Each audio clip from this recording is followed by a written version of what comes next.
This is astonishing. Divers of ancient Greece used oxygen tanks, as you can see here. This is an ancient relief of a diver undersea, and he's breathing using a sack type of construction.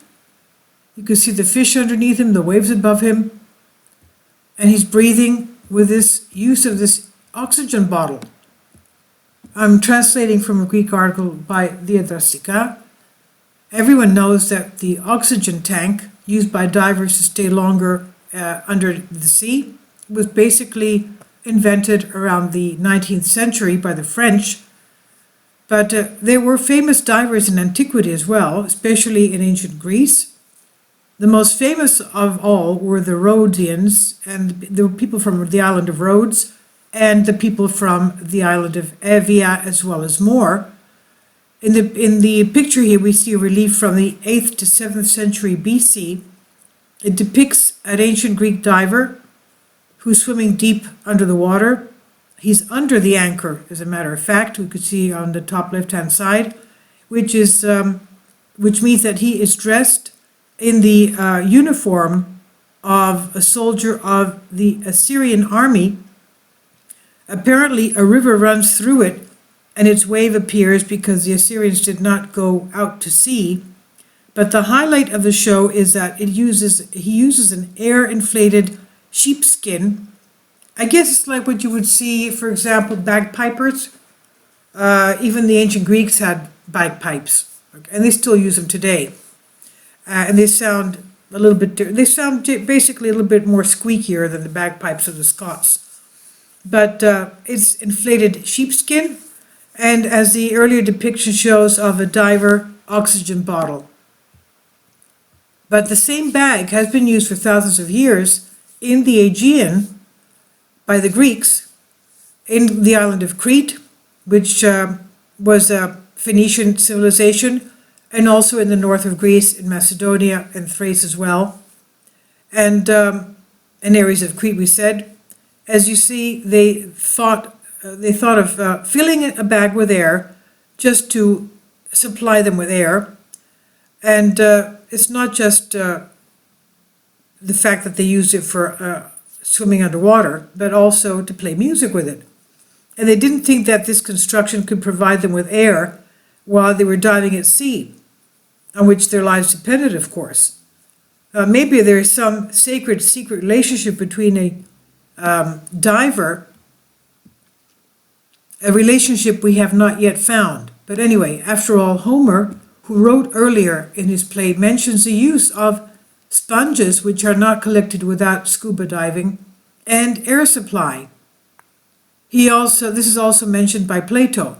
So Homer says that the scuba divers had air supply, whereas later on we found that the divers from Simi, for example, were using a diving stone, a millstone, to carry them down, and then they would, of course, they had a rope tied to their foot and their wrist, and when they had to come up, they pulled the rope so that they would be pulled up by the people above them in the boat. Now, Aristotle, in his writings of the Problems, reports the use of an inverted kettle for containing the air supply. So the operations of the divers are reported by Thucydides in his writings of Syracuse, and Marianas by Alexander the Great in the Siege of Tyre. Diving companies that do not air divers. Diving expeditions that did not take place without, of course, the divers having air tanks, these ancient airbags. In other words, the modern form of diving air dispensers was invented in the 19th century by the French. So, up to then, the ancient Greeks and the people of the Aegean didn't have the knowledge of their sheepskins that looked like bagpipes, and this is what they used to breathe underwater. Isn't that something?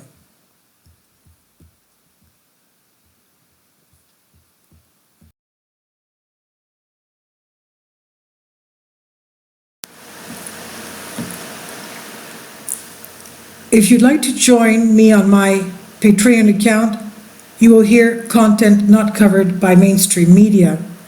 These riveting stories will be based on my research, and I will state my opinions and give my personal insight on diverse and controversial subjects and world events not covered by mainstream media, and not supported by YouTube guidelines. So whatever I have on my Patreon, most of those will not be on my YouTube channel. Please consider becoming a member today. More of the most significant and important videos will be on my Patreon channel. Your support helps me to continue my research and keeps this YouTube channel alive. And we depend on your support, your generous charity, because we help economically challenged families here in Athens, Greece, in Kapota, and we also help the young generation with university tuition and the community around our church. Thank you.